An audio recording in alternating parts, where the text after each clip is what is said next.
বিসমিল্লাহির রহমানির রহিম। সুপ্রিয় শিক্ষার্থী বন্ধুরা, আসসালামু আলাইকুম। আশা করি তোমরা সবাই বাড়িতে অবস্থান করছো এবং ভালো আছো। সেই সাথে তোমাদের যে সিলেবাস ভিত্তিক পাঠ্যক্রম অনুযায়ী লেখাপড়া চালিয়ে যাচ্ছ, কারণ এই লেখাপড়া তোমাদের চালাতেই হবে। সাথে আমাদের এই অনলাইন ক্লাসগুলো যদি তোমরা দেখো তাহলে অনেকটাই পড়ালেখার ব্যাপারে সাপোর্ট পাবা। আশা করি এই ভিডিওগুলো তোমরা দেখবা এবং সে অনুযায়ী পড়াশোনা করবে, এটাই আমরা আশা করি।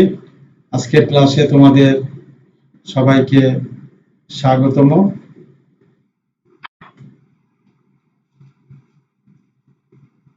আমি মূল ক্লাসে যাওয়ার আগে তোমাদের সঙ্গে ক্লাসে থাকবে প্রফেসর মোহাম্মদ মঈনুদ্দিন, বিভাগীয় প্রধান, ইসলামের ইতিহাস ও সংস্কৃতি বিভাগ, new government degree college, Rajshahi.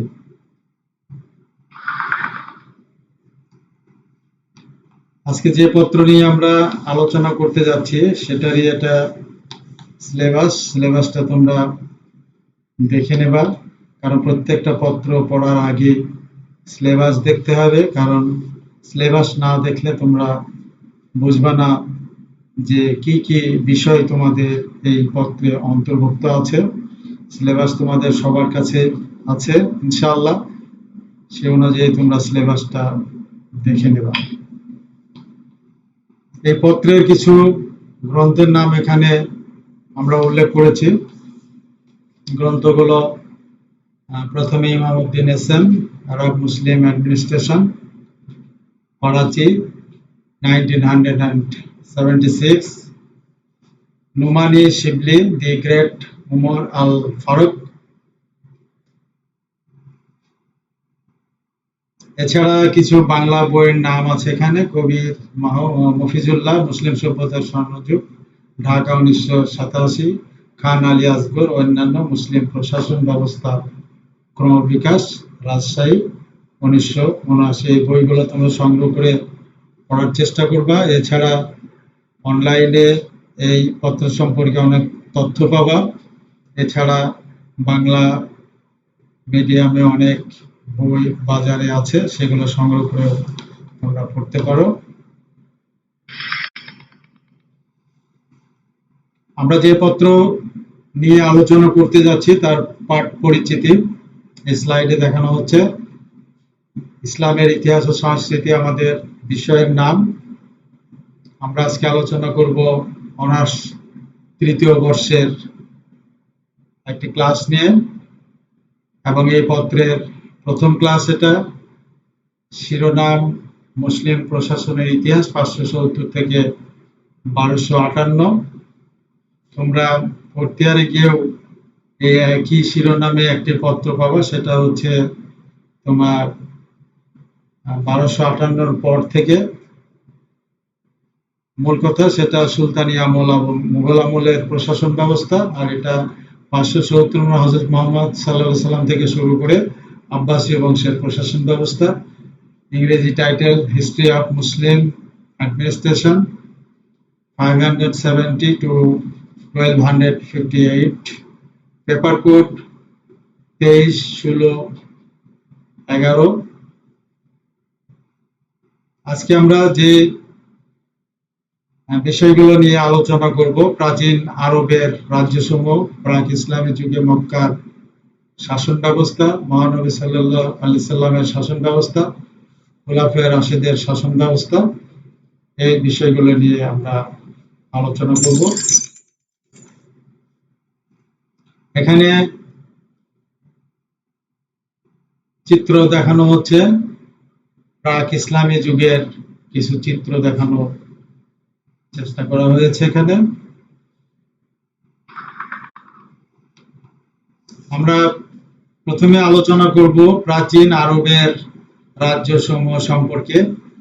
প্রাক ইসলামী যুগের ইতিহাস পর্যালোচনা করলে দেখা যায় যে আরব দেশের দক্ষিণ ও উত্তরাঞ্চলে কতকগুলো ক্ষুদ্র ক্ষুদ্র রাজ্যের উদ্ভব হয়। সেমিটিক জাতিভুক্ত সার্বিয়ানরা খ্রিস্টপূর্ব 1000 বছর পূর্বে রাজত্ব শুরু করে। এদের প্রথম শাসকের উপাধি ছিল মুকাররিব, রাজধানী ছিল মারিব। মারিববাদের খ্যাতি ছিল জগৎজোড়া। এদের উত্তরাধিকারী হিসেবে হিমায়রীয়গণ দক্ষিণ পশ্চিম আরবে রাজ্য প্রতিষ্ঠা করে। দক্ষিণ আরবের মতো উত্তর আরবেও বিভিন্ন ক্ষুদ্র ক্ষুদ্র রাজ্যের উদ্ভব হয়, যেমন নাবাতিয়ান, পালমিরান ইত্যাদি ইত্যাদি। রক্তগোলাপ শহর বা পেট্রা ছিল নাবাতিয়ানদের রাজধানী।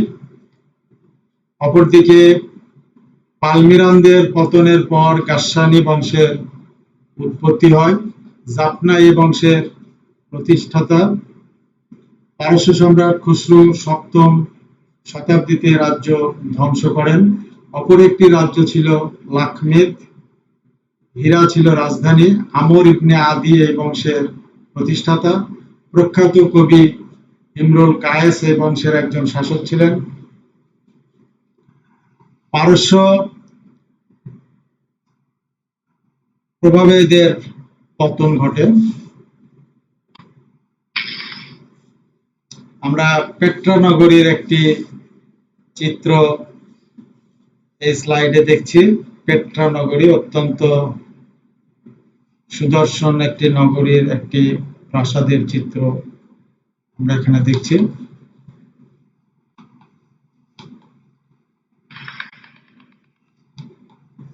আরেকটি চিত্র দেখছি যেটা জগৎ বিখ্যাত সেই সময় যে বাঁধ, আমরা একটু আগে বললাম মারিব বাঁধ। মারিব বাঁধ সেই সময় এটা অত্যন্ত আকর্ষণীয় একটি বাঁধ।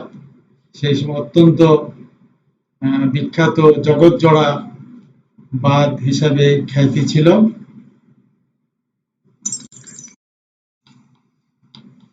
প্রিয় শিক্ষার্থীরা, আমরা এখন আলোচনা করব প্রাক ইসলামী যুগে মক্কা শাসন ব্যবস্থা সম্পর্কে।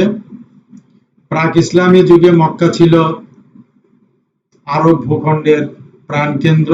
এর প্রধান আকর্ষণ হচ্ছে পবিত্র কাবা গৃহ। বানু কুরাইজা পৌরোহিত্যে সর্বপ্রথম কাবা ঘরে বিগ্রহ বা মূর্তি প্রতিষ্ঠিত হয়। আরবদের মধ্যে প্রধান দুটি জাতিগত প্রভেদ ছিল, যেমন প্রথম হচ্ছে মূল আরবীয় আরব বা আরিবা এবং অনারব আরব বা মুস্তারিবা। মূল আরবরা দক্ষিণ আরবের ইয়েমেনে বসবাস করত এবং তারা কাহাতান গোত্রভুক্ত ছিল। মুস্তারিবারা হিজাজি, নেজদি, নাবাতিয়ান ও পালমিরান এবং হযরত ইসমাইল আলাইহিস সালামের উত্তরাধিকারী আদনান গোত্রভুক্ত ছিল। ইসমাইল আলাইহিস সালামের মৃত্যুর পর আদনানীগণ মক্কার শাসনভার গ্রহণ করে। ক্রমশ তাদের আধিপত্য বিলুপ্ত হতে থাকলে দক্ষিণ আরব অঞ্চল থেকে কাহাতানি গোত্র ক্ষমতা গ্রহণ করে। পরে তাদের কাছ থেকে বানু বকর, বানু সুরসান একজোট হয়ে ক্ষমতা কেড়ে নেন। পরবর্তীতে বানু মরহুম ও বানু খোজা কাবা ঘরের সেবা যত্নের দায়িত্ব পালন করে।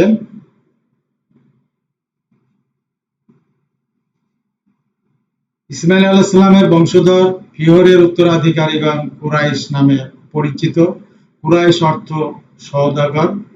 ফিহরের বংশধর কুরাইশ পঞ্চম শতাব্দীতে মক্কা ও সমগ্র হিজাজে পরাক্রমশালী শাসক ছিলেন। 480 খ্রিস্টাব্দে কুরাইশের মৃত্যুর পর মক্কার দায়িত্ব পান আবু দুদ্দার। তারপর তার ভ্রাতা আব্দুল মান্নাফের পুত্রদের মধ্যে কলহ শুরু হয়। শেষে সিদ্ধান্ত হয় যে মান্নাফের পুত্র আব্দুল শামসের উপর পানি সরবরাহ ও খাজনা আদায়ের দায়িত্ব থাকবে। এছাড়া মন্ত্রণা গৃহ, বা দার আল নাদওয়া বা কাবার পবিত্র উপাসনালয় তত্ত্বাবধানে থাকবেন তার পৌত্রগণ। শাম স্বীয় দায়িত্ব তার ভাই হাশিমের উপর ন্যস্ত করেন। হাশিমের পর তার অপর ভাই আব্দুল মুত্তালিব ক্ষমতা গ্রহণ করেন। শামসের পুত্র উমাইয়া হাশিম পরিবারের ক্ষমতা খর্ব করার জন্য যুদ্ধে অবতীর্ণ হয়ে পরাজিত হন এবং দেশ থেকে বিতাড়িত হন। আব্দুল মুত্তালিব হযরত মুহাম্মদ সাল্লাল্লাহু আলাইহি সাল্লামের দাদা। পবিত্র মক্কা নগরীর শাসন ব্যবস্থা সুষ্ঠুভাবে বিন্যস্ত ছিল। মক্কার রাজনৈতিক সংগঠনের মূলে ছিল মন্ত্রণা সভা বা মালা। বিভিন্ন বিবাদমান গোত্রের অধিপতিদের নিয়ে গঠিত এই মন্ত্রণা সভার প্রধান উদ্দেশ্য ছিল শান্তি ও শৃঙ্খলা বজায় রাখা। এই মন্ত্রণা পরিষদের সাথে সম্পর্কিত কয়েকটি দপ্তর ও তাদের কার্যক্ষেত্র সম্বন্ধে বর্তমান কালের ঐতিহাসিকগণ অবহিত হয়েছেন।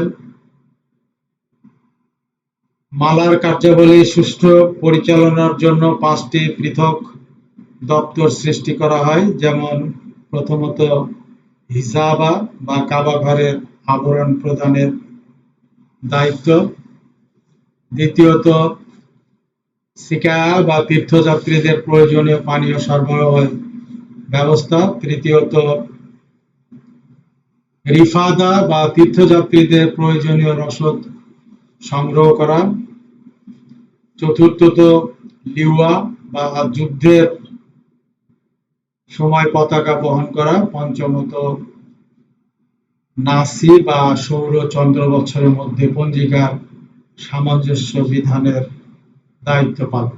যে কক্ষে মালা বা পরামর্শ পরিষদের সভা অনুষ্ঠিত হতো তা পরামর্শ কক্ষ বা দার আন নাদওয়া দার আন নাদওয়া নামে পরিচিত ছিল। মক্কার কুরাইশগণ বাণিজ্য সম্প্রসারণের জন্য পার্শ্ববর্তী শাসকদের সাথে বাণিজ্যিক চুক্তি সম্পাদন করত, যা ইলাফ নামে পরিচিত। সেই সময় গোত্র প্রথা একটি বিশেষ গুরুত্ব ভূমিকা পালন করত। এই গোত্র প্রথা বা গোত্রভিত্তিক শাসন ছিল। ইসলাম পূর্ব আরবে গোত্রীয় কমনওয়েলথ গড়ে উঠেছিল। গোত্রের প্রধানকে শেখ বলা হতো। শেখকে বিশেষ সুবিধা স্বরূপ লুটের মালের 4টি বস্তু বিশেষভাবে দেওয়া হতো। প্রথমত তিনি লুটের মালের 1/4 পেতেন, 1/4। দ্বিতীয়ত তিনি ইচ্ছামতো পছন্দনীয় বস্তু বন্টনের পূর্বেই গ্রহণ করতে পারতেন।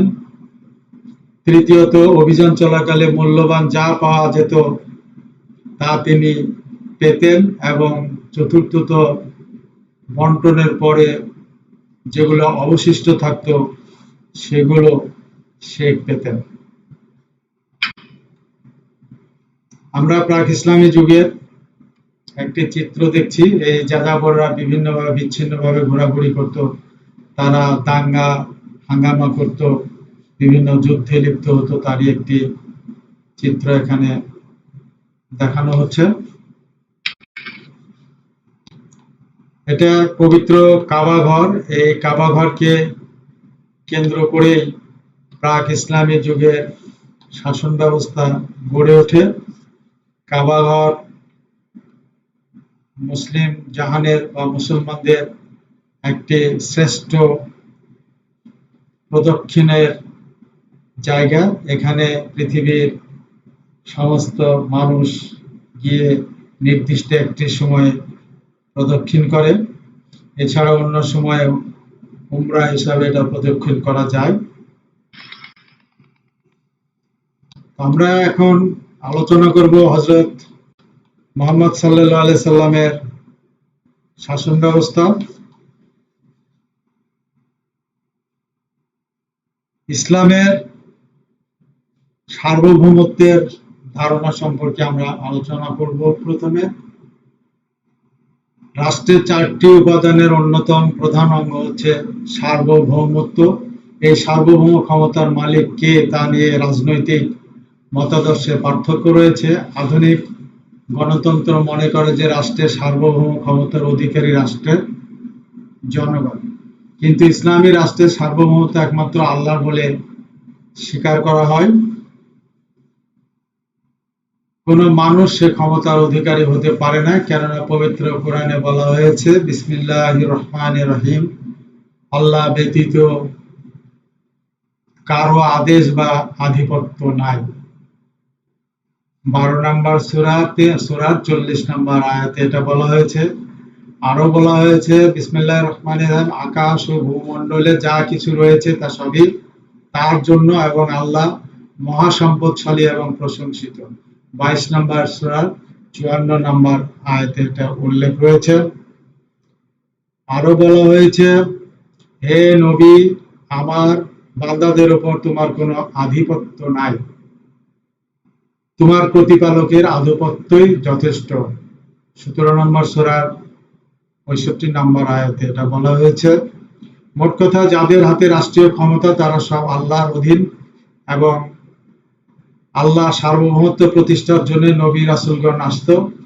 তাই বলে আল্লাহ সার্বভৌমত্ব স্বীকার করলেও সার্বভৌমত্বের স্বীকৃত সংজ্ঞানুসারে শাসকের সার্বভৌম ক্ষমতা অধিকার ক্ষুণ্ণ হয় না।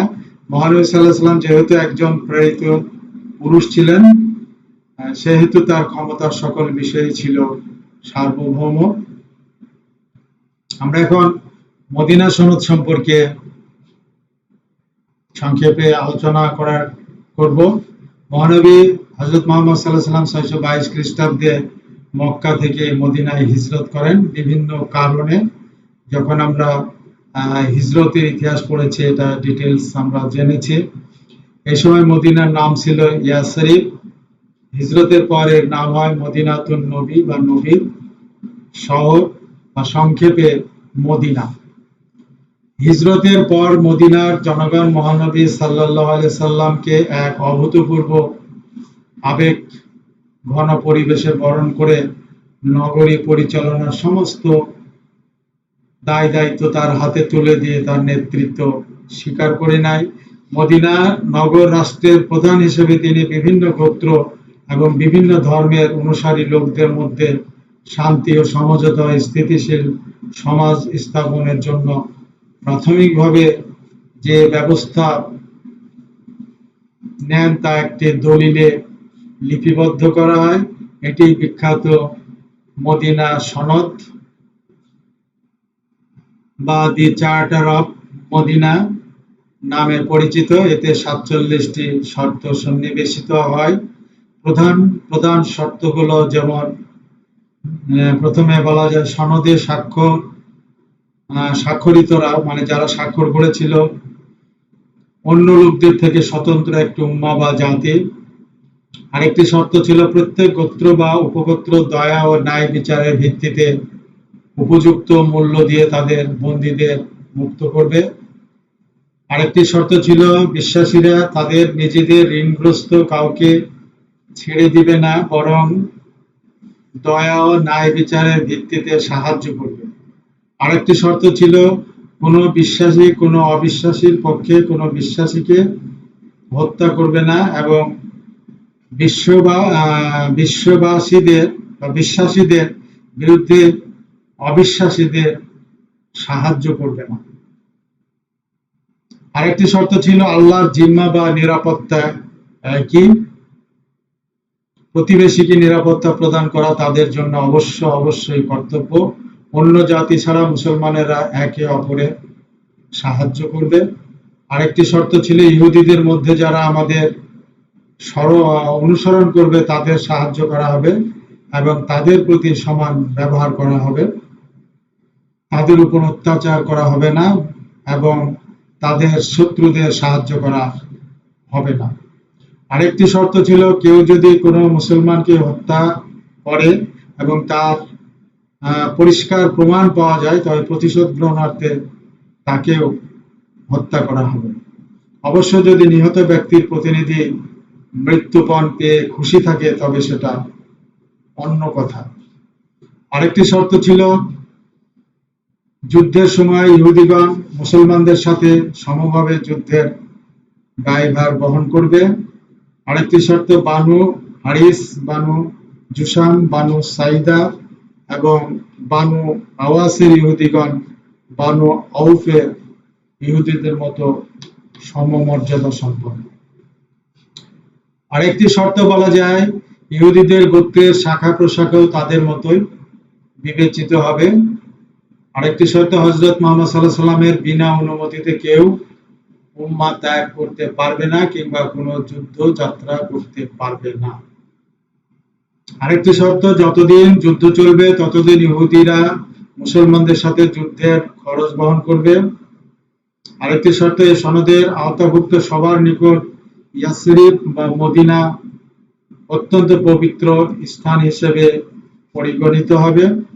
আরেকটি শর্ত, কোনো মহিলাকে তার গোত্রের অনুমতি ছাড়া আশ্রয় দেওয়া যাবে না। আরেকটি শর্ত, কুরাইশ ও তাদের সাহায্যকারীদের আশ্রয় দেওয়া যাবে না। আরেকটি শর্ত, ইয়াসরিব সহসা আক্রান্ত হলে এই সনদের আওতাভুক্ত সবাই শত্রুর বিরুদ্ধে একত্রিত হবে। এইসবগুলো ছাড়া অর্থাৎ মোট 47টি শর্ত এই মদিনা সনদে সন্নিবেশিত হয়েছিল। মদিনা সনদের গুরুত্ব সম্পর্কে বলা যায়, মদিনা সনদের ভিত্তিতে নবগঠিত ইসলামী রাষ্ট্র যাত্রা শুরু করে। বিশ্ব ইতিহাসে এটি সর্বপ্রথম লিখিত সনদ। ইতিপূর্বে বিশ্বে আইনের শাসন বলে কিছু ছিল না, সরকার পদ্ধতি ছিল ব্যক্তিগত শাসনের। মহানবী সাল্লাল্লাহু আলাইহি সাল্লাম সর্বপ্রথম আইনের শাসন প্রতিষ্ঠা করেন। তিনি মদিনায় যে সংবিধান দান করেন তাতে সকল গোত্রের সমন্বয়ে একটি জাতি বা উম্মাহ গঠন করা সম্ভব হয়েছে। এই উম্মাহর সদস্যগণ ভাষা ও জাতীয়তার ঊর্ধ্বে ছিল। তাদের বন্ধন ও পরিচয়ের মূল ভিত্তি ছিল ইসলাম। এর ভিত্তিতেই মহানবী সাল্লাল্লাহু আলাইহি ওয়াসাল্লাম মদিনায় ইসলামী রাষ্ট্র গঠন করেন। এই রাষ্ট্রের তিনি ছিলেন রাষ্ট্রপতি, প্রধান বিচারপতি, প্রধান সেনাপতি। তিনি রাষ্ট্রের প্রধান কর্মকর্তা হিসেবে সেখানে আল্লাহর সার্বভৌমত্ব প্রতিষ্ঠা করেন। ইসলামী শরিয়ার ভিত্তিতে সকল সমস্যার সমাধান করা হতো। তবে এটি ধর্মভিত্তিক রাষ্ট্র হলেও এর সকল কর্মকাণ্ডে গণতন্ত্রের চর্চা করা হতো। মদিনা সনদ সমাজের বিভিন্ন সম্প্রদায়ের মধ্যে ভ্রাতৃত্ববোধ, সম্প্রীতির সম্পর্ক স্থাপন করে এবং তাদের গোত্রশক্তির ধারা তিরোহিত করে ও তাদেরকে রাজনৈতিক ছত্রছায়ায় সমাবেত করে। তবে গোত্রীয় শাসন গোত্রপতিদের উপর ন্যস্ত করা হয়। এই সনদ স্বাক্ষরকারী মহানবী সাল্লাল্লাহু আলাইহি ওয়াসাল্লামের মুসলমান অমুসলমান সম্প্রদায়কে ভ্রাতৃত্ব বন্ধনে আবদ্ধ করে হিংসা, দেশ ও কলহ বিবাদের অবসান ঘটান।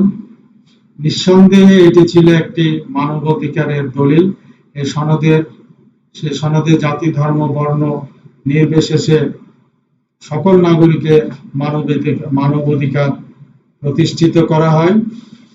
প্রচলিত গোত্র প্রতিষ্ঠানগুলোকে বিলুপ্ত না করে সকল ধর্মীয় স্বাধীনতাকে অক্ষুণ্ণ রেখে তিনি এই সনদের মাধ্যমে উদারতার ভিত্তিতে একটি বৃহত্তর জাতি গঠনের পথ উন্মুক্ত করেন। মদিনা সনদের ধারাগুলো বিশ্লেষণ করলে দেখা যায় যে মহানবী সাল্লাল্লাহু আলাইহি ওয়াসাল্লামের মর্যাদা শাসক, বিচারক, আইন প্রণয়নকারী, সেনাপতি, ধর্মপ্রচারক, সমাজ সংস্কারক হিসেবে চূড়ান্ত স্বীকৃতি লাভ করে। যা হোক, অনেকেই 1215 সালের ম্যাগনা কার্টার সাথে মদিনা সনদের তুলনা করেন। 63 অনুচ্ছেদের এই সনদ অধিকারের ইতিহাসে একটি উল্লেখযোগ্য মাইল ফলক। তবে মদিনা সনদের তুলনায় সেটা অনেকটা ছিল হালকা। আমরা এখন মসজিদুন নবী সম্পর্কে জানার চেষ্টা করব। মদিনায় বা ইয়াসরিবে হিজরত করে মহানবী সাল্লাল্লাহু আলাইহি সাল্লাম সেখানে একটি মসজিদ নির্মাণ করেন। এই মসজিদের নাম হয় মসজিদুন নবী বা নবীর মসজিদ।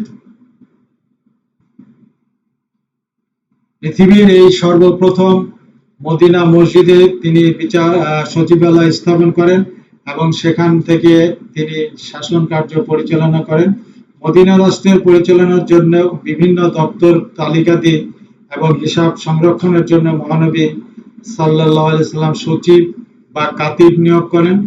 প্রথম থেকেই ওহীর বিভিন্ন অংশ লিখে রাখার জন্য তিনি সাহাবীদের মধ্যে অনেককে নির্দেশ দিতেন। সেই নির্দেশ অনুসারে হযরত আলী রাদিয়াল্লাহু তাআলা আনহু, যায়েদ রাদিয়াল্লাহু তাআলা আনহু, উবাই রাদিয়াল্লাহু তাআলা আনহু প্রভৃতি সাহাবীগণ মহানবী সাল্লাল্লাহু আলাইহি সাল্লামের উপর অবতীর্ণ ওহী লিখে রাখতেন। কেন্দ্রীয় প্রশাসনের বিভিন্ন দায়িত্ব সাহাবীদেরকে অর্পণ করা হতো।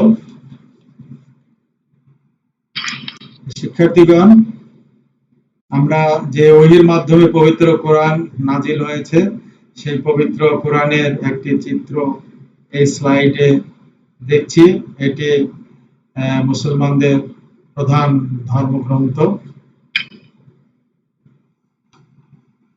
এখন আমরা আলোচনা করব প্রাদেশিক অন্যান্য শাসন ব্যবস্থা সম্পর্কে। প্রাদেশিক শাসন ব্যবস্থা মদিনা রাষ্ট্র সম্পর্কে আলোচনা করলে দেখা যায় যে মদিনা রাষ্ট্রের রাজধানী ছিল মদিনা। এটা ছিল কেন্দ্রীয় প্রশাসনের প্রাণকেন্দ্র। মদিনা এবং পার্শ্ববর্তী এলাকা মহানবী সাল্লাল্লাহু আলাইহি সাল্লাম স্বয়ং শাসন করতেন। প্রশাসন সুবিধার জন্য তিনি রাষ্ট্রের বাকি অংশকে কতগুলো প্রদেশে বিভক্ত করেন। প্রদেশগুলো হচ্ছে Mecca, Taif, Yemen, Hadramaut, Oman, Bahrain, al Jand, Banu Kinda, Najran এবং খাইবার। ওয়ালি ছাড়া ক্ষুদ্র ক্ষুদ্র অঞ্চল বা জেলায় আমির বা জেলা প্রশাসক নিয়োগ করা হতো। তাদের প্রধান কার্য ছিল সুষ্ঠুভাবে কর আদায় করা। মহানবী সাল্লাল্লাহু আলাইহি ওয়াসাল্লামের মদিনা রাষ্ট্রের আয়ের উৎস ব্যয়ের খাত সম্পর্কে বলা যায় যে 622 সনে মহানবী সাল্লাল্লাহু আলাইহি ওয়াসাল্লাম মক্কা থেকে মদিনায় হিজরত করে সর্বপ্রথম ইসলামী রাষ্ট্র প্রতিষ্ঠা করেন। সেটা আমরা আগে জেনেছি। মূলত এটি ছিল একটি ধর্মভিত্তিক এবং জনকল্যাণমূলক রাষ্ট্র। এই রাষ্ট্রের আয়ের উৎস ছিল যেমন প্রথমে গনিমাত বা যুদ্ধে প্রাপ্ত সম্পদ, দ্বিতীয়ত যাকাত, তৃতীয়ত জিজিয়া, চতুর্থত খারাজ এবং পঞ্চমত আল ফাই বা রাষ্ট্রীয় ভূসম্পত্তি। যাকাত সম্পর্কে সংক্ষেপে বলা যায়, যাকাত মুসলমানদের উপর ধার্যকৃত একটি ধর্মীয় কর। নিসাব পরিমাণ মালের উপর শতকরা 2.5% যাকাত হিসেবে দেয়। নিসাব পরিমাণ মাল আমরা জানি যে সারা বছরে আয় ব্যয়ের পর কারো কাছে যদি 7.5 ভরি পরিমাণ স্বর্ণ বা 52 ভরি রৌপ্য পরিমাণ অর্থ সারা বছর জমা থাকে, তাহলে সেই অর্থের উপরে শতকরা 2.5 বা 40 ভাগের 1 ভাগ যাকাত হিসাবে প্রদান করতে হবে। নির্ধারিত 8টি খাত ছাড়া এটা আর কোনো খাতে ব্যয় করা যাবে না। পবিত্র কোরআনের নির্দেশ এটা।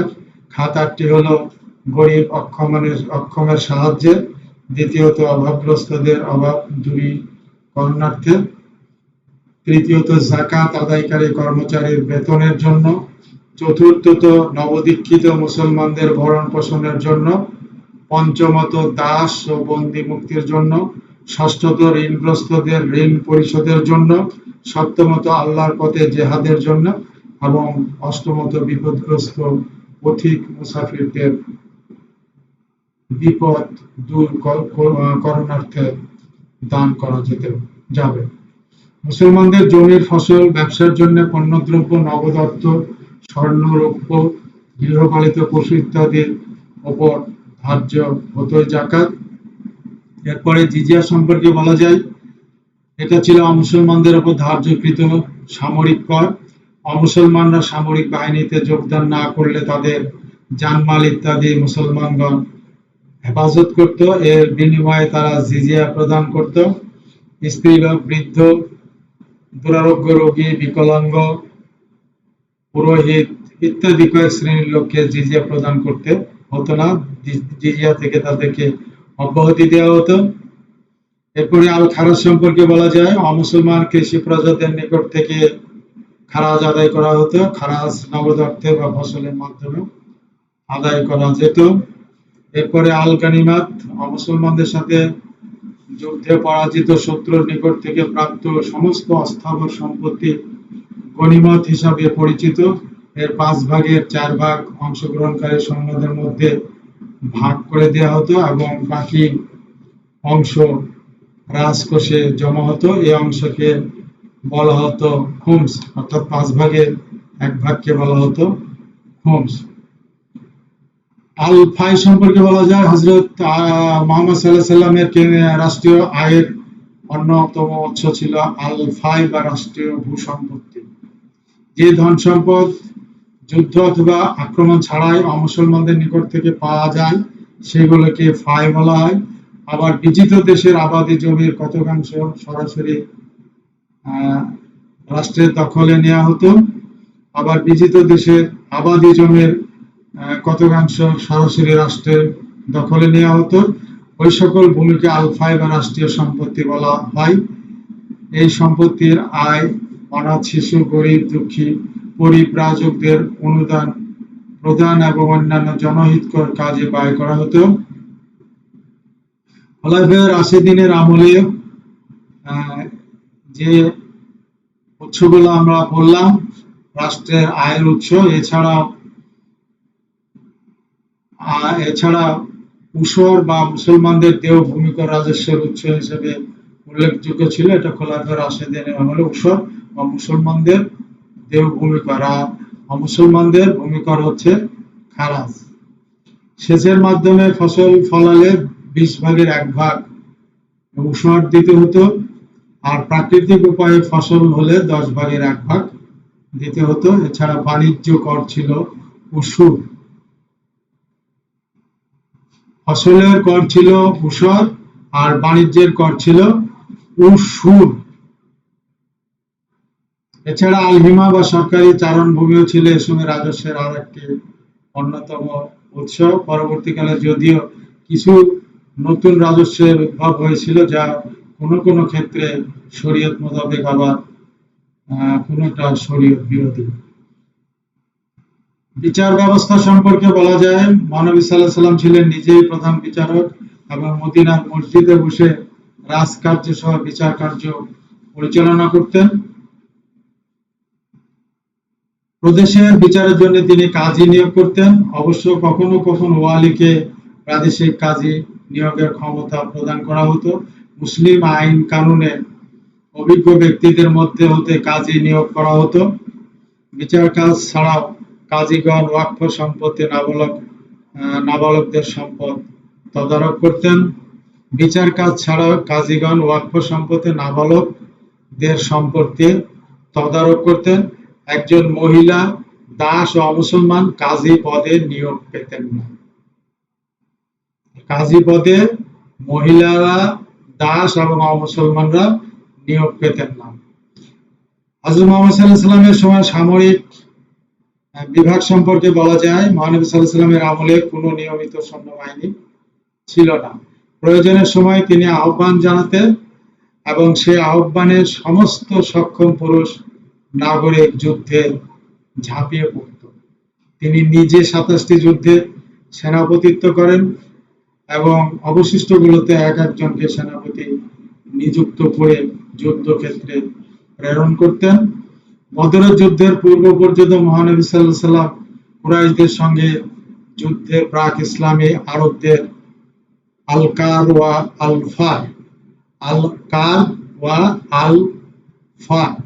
বা অকস্মাৎ আক্রমণ ও দ্রুত বেগে পলায়ন রীতি অনুসরণ করেন, কিন্তু পরবর্তীতে বড় বড় যুদ্ধে রীতি পরিবর্তন করে সৈন্যবাহিনীকে 5 ভাগে শ্রেণীবদ্ধ করার কৌশল অবলম্বন করতেন। সেগুলো ছিল বাম বাহু, দক্ষিণ বাহু, সম্মুখ বাহু, পশ্চাৎ ভাগ এবং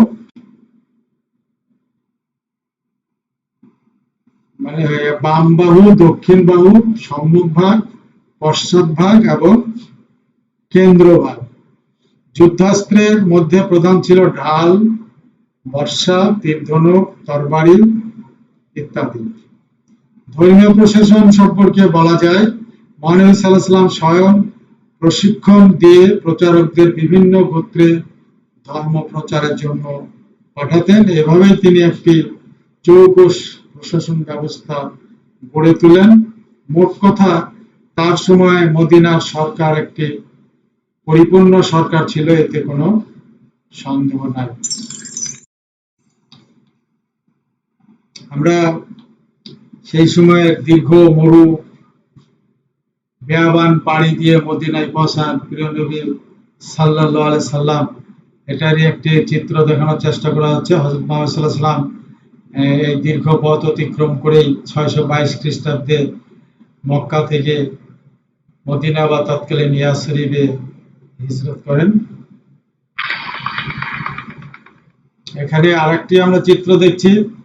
সামনে আমরা দেখছি কাছেই মক্কা কাবাঘর এবং বেশ দূরে দেখছি মদিনা মসজিদের চিত্র। তার মানে এই চিত্র দিয়ে বোঝানো হয়েছে যে হযরত মুহাম্মদ সাল্লাল্লাহু আলাইহি সাল্লাম এই মক্কা থেকে যে সুদূর মদিনায় হিজরত করেন, সেটাই বোঝানো হয়েছে। প্রিয় বিদ্যার্থীরা, আমরা এখন খোলাফায়ে রাশিদিনের প্রশাসন ব্যবস্থা সম্পর্কে জানার চেষ্টা করব। এই খোলাফায়ে রাশিদিনের প্রশাসনের বৈশিষ্ট্য ছিল খিলাফত ইসলামী শাসন ব্যবস্থার প্রধান প্রশাসনিক কাঠামো। খিলাফত ছিল ধর্মীয় ভিত্তিতে রাষ্ট্রের পার্থিব শাসন কাঠামো।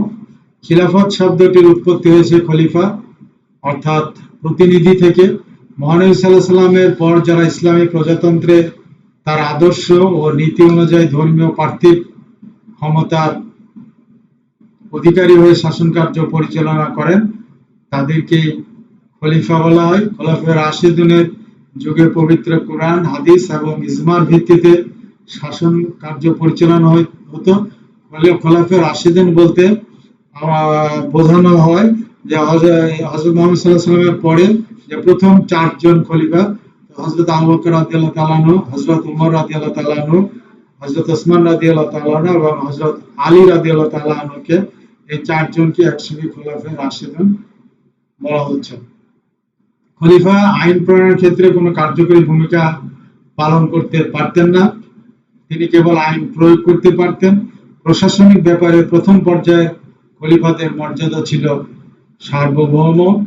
মুসলিম রাষ্ট্রের প্রকৃতপক্ষে সার্বভৌম ক্ষমতার অধিকারী আল্লাহ, খলিফা ছিলেন তার প্রতিনিধি মাত্র। কিন্তু প্রশাসনিক ব্যাপারে খলিফা সর্বোচ্চ ক্ষমতার অধিকারী। প্রশাসনিক ব্যাপারে খলিফার একটি পরামর্শ সভা মজলিস আশ-শুরা ছিল। উক্ত পরামর্শ সভার সদস্যদের তিনি নিয়োগ করতেন। আরবি মজলিস আশ-শুরার আবিধানিক অর্থ পরামর্শ সভা। মহানবী সাল্লাল্লাহু আলাইহি ওয়াসাল্লাম মদিনায় ইসলাম প্রজাতন্ত্র প্রতিষ্ঠা করে একটি সাধারণ পরামর্শ সভা গঠন করেন। ফলে প্রাক ইসলামী যুগের গোত্রীয় মজলিস আশ-শুরা বিলুপ্ত হয়।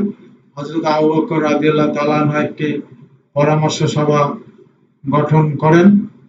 হযরত উমর রাদিয়াল্লাহু তাআলা আনহুকে নিঃসন্দেহে ইসলামের শাসন ব্যবস্থার প্রকৃত প্রতিষ্ঠাতা বলা যায়।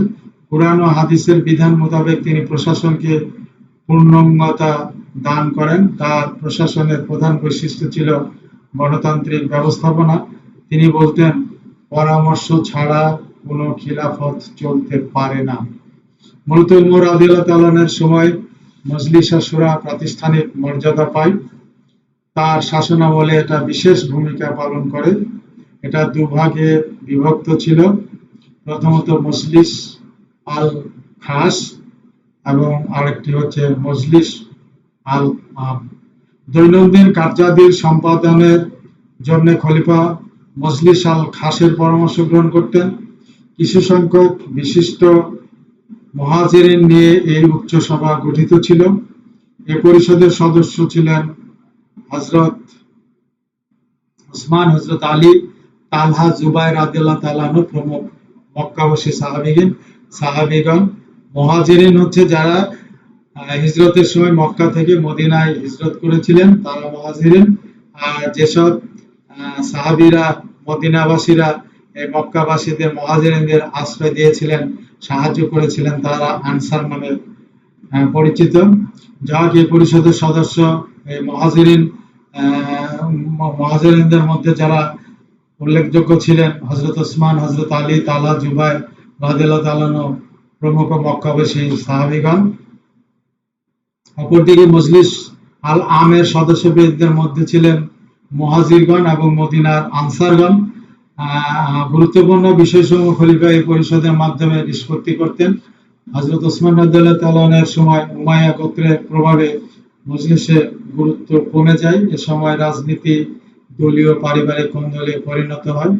হযরত আলী রাদিয়াল্লাহু তাআলা আনহুর সময় গৃহযুদ্ধ শুরু হলে রাজনৈতিক সংকট দেখা দেয় এবং তাকে বিপর্যস্ত হতে হয় 657 সালে সিফফিনের যুদ্ধে মুয়াবিয়ার সঙ্গে। এ সময় মজলিস আশ শুরা অচল হয়ে পড়ে, কারণ শুরার সদস্যদের সাথে খলিফার সম্পর্কে অবনতি ঘটে। বিচার বিভাগ সম্পর্কে বলা যায়, খলিফা ছিলেন সর্বোচ্চ বিচারক। বিচার কার্যের সুবিধার জন্য তিনি প্রদেশে এবং জেলায় জেলায় কাজী নিযুক্ত করেন। তিনি ওয়ালি ও আমির নিযুক্ত করতেন। তিনি শরীয়ত অনুসারে কর নির্ধারণ করতেন।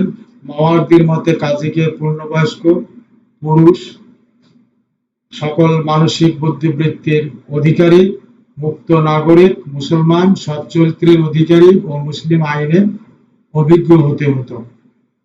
মাওয়ার্দি বলেছেন, বিধর্মীদের বিচার কার্য তাদের নিজস্ব ধর্মীয় অনুশাসন অনুযায়ী হতো। আইনের চোখে সবাই সমান ছিল। মোট কথা, খোলাফায়ে রাশিদুনের প্রশাসনিক নীতি ছিল উদার ও জনকল্যাণকর। রাজস্ব ব্যবস্থা সম্পর্কে বলা যায়, রাষ্ট্রের আয়ের উৎস ছিল গনিমত বা যুদ্ধপ্রাপ্ত সম্পদ, দ্বিতীয়ত জাকাত, তৃতীয়ত জিজিয়া, চতুর্থত খারাজ এবং পঞ্চমত আল ফাইবার রাষ্ট্রীয় সম্পত্তি। এগুলি সম্পর্কে আমরা বিস্তারিত হযরত মুহাম্মদ সাল্লাল্লাহু আলাইহি সাল্লামের রাজস্ব ব্যবস্থার সময় আলোচনা করেছি। উসর সম্পর্কে, জাকাত সম্পর্কে আলোচনা করেছি, জিজিয়া সম্পর্কে, আল খারাজ, আল গানিমাত, আল ফাই, উসর এবং উসর। কারণ এগুলি বিধিবিধান হযরত মুহাম্মদ সাল্লাল্লাহু আলাইহি সাল্লামের সময়ে যেমন ছিল, খোলাফায়ে রাশিদিনের সময়ে এর কোনো রকম পরিবর্তন হয়নি, সেভাবেই আদায় হতো এবং ব্যয় হতো। এই হিমাবা সরকারি চারণভূমি, এটা সম্পর্কেও আলোচনা করা হয়েছে। আমরা এখন দেখব খোলাফায়ে রাশিদিনের সময় সৈন্য বিভাগের গঠন সম্পর্কে। খোলাফায়ে রাশিদিনের সময় মুসলিম সৈন্যবাহিনী ছিল অত্যন্ত দক্ষ, সুশৃঙ্খল এবং বিশাল। একটি দক্ষ বাহিনীর ফলে হযরত আবু বকর রাদিয়াল্লাহু তাআলা আনহুর সময় সমগ্র আরব উপদ্বীপ তার সৈন্যবাহিনীর নিকট মাথা নত করতে বাধ্য হয়। হযরত উমর রাদিয়াল্লাহু তাআলা আনহুর সময় অধিকাংশ আরববাসী সৈন্যবাহিনীতে যোগদান করতে থাকে। তিনি সামরিক বাহিনীর যথাযোগ্য পারিশ্রমিক নির্ধারণ এবং বন্টনের ভার দেওয়ানের উপর অর্পণ করেন। খোলাফায়ে রাশিদিনের সময় সমগ্র মুসলিম সাম্রাজ্যকে 9টি সামরিক জেলা বা বিভাগে বিভক্ত করা হয়। সৈন্য বিভাগে অশ্বারোহী, পদাতিক, তীরন্দাজ, স্কাউট প্রভৃতি সকল শ্রেণীর সৈন্য ছিল। সৈন্যদের প্রধান যুদ্ধাস্ত্র ছিল তরবারি, তীর, ধনুক, বর্শা, বল্লম প্রভৃতি। হযরত ওসমান রাদিয়াল্লাহু তাআলা সর্বপ্রথম একটি নৌবাহিনী গঠন করেন। 4 খলিফার আমলে বিভিন্ন যুদ্ধে অংশগ্রহণ করে মুসলিম বাহিনী বিশ্বের অন্যতম সেনাবাহিনীতে পরিণত হয়। খোলাফায়ে রাশিদিনের সময় পুলিশ বিভাগ সম্পর্কে বলা যায়, খোলাফায়ে রাশিদিনের আমলে প্রথম দিকে আলাদা কোনো পুলিশ বিভাগ ছিল না। জনসাধারণের জীবন ও সম্পত্তি রক্ষার এবং অপরাধমূলক কার্যকলাপকে রোধ করে শান্তি ও নিরাপত্তা বজায় রাখার জন্য হযরত উমর রাদিয়াল্লাহু তাআলা আনহু সর্বপ্রথম একটি সুগঠিত পুলিশ বাহিনী গঠন করেন। পুলিশ প্রধানকে বলা হতো সাহিবুল হাদাস। শিক্ষা ব্যবস্থা সম্পর্কে বলা যায়, শিক্ষা ব্যবস্থা খলিফাগণ বিশেষ গুরুত্ব আরোপ করেন। প্রতিটি মসজিদের সংলগ্ন মাদ্রাসা প্রতিষ্ঠিত হয় এবং কোরআন, হাদিস ও ফিকহ সম্বন্ধে সকল মাদ্রাসায় শিক্ষা দেওয়া হতো। সিরিয়া, কুফা, বসরা, শিক্ষা কেন্দ্রে পরিণত হয়। এ সময় সৈন্য কর্মচারীদের ধর্মীয় আচার আচরণের মাধ্যমে ইসলাম প্রসার লাভ করত। এসব বিভিন্ন কার্যাবলীর জন্য তাদের ইতিহাসে খোলাফায়ে রাশিদিন বা সত্য ন্যায় পথগামী বলা হয়েছে। প্রাদেশিক শাসন সম্পর্কে বলা যায়, খোলাফায়ে রাশিদিনের সময় সাম্রাজ্যের বিপুল পরিমাণে বিস্তৃতি ঘটলে প্রশাসনিক ও সামরিক প্রয়োজনে গোটা সাম্রাজ্যকে 14টি প্রদেশে বিভক্ত করা হয়। যেমন মক্কা, সিরিয়া, কুফা, ফার্স, আজারবাইজান, মিশর, কিরমান, প্যালেস্টাইন, সিজিস্তান, মদিনা, খুরাসান, বসরা, মাকরান এবং জাজিরা। প্রতি প্রদেশে একজন ওয়ালি নিযুক্ত করা হতো। তারা তাদের কার্যের জন্য খলিফার নিকট দায়ী থাকতেন। প্রত্যেক প্রদেশে একটি করে প্রশাসন ভবন বা দেওয়ান এবং শাসনকর্তার বাসভবন বা দারুল ইমারা নির্মিত হয়েছিল। প্রদেশগুলোকে আবার জেলায় ভাগ করা হতো। জেলার শাসককে আমির বলা হতো। তিনি ওয়ালির নিকট দায়ী থাকতেন। ন্যায় বিচার প্রতিষ্ঠার জন্য প্রত্যেক প্রদেশে কাজী সাহিবুল খারাজ বা রাজস্ব সচিব, সাহিবুল বাইতুল বা বাইতুল মাল বা অর্থ সচিব, সাহিবুল আহদাস বা পুলিশ কর্মকর্তা ছিলেন। দুর্নীতি রোধের জন্য কর্মচারীদের উপযুক্ত বেতন দেওয়া হতো এবং দুর্নীতির জন্য কঠোর শাস্তির প্রয়োজন ছিল বা ব্যবস্থা ছিল। আমরা পবিত্র মদিনা শহরের একটি চিত্র দেখছি। শস্য শ্যামলা এই মদিনা। মক্কা মরুভূমি ছিল আর মদিনা ছিল শস্য শ্যামল একটি নগরী। প্রিয় বিদ্যার্থীরা, আজকের আলোচনা আমাদের এ পর্যন্তই ছিল। এখন আমরা ধন্যবাদের পালা। ধন্যবাদ দেওয়ার আগে আবারও বলবো,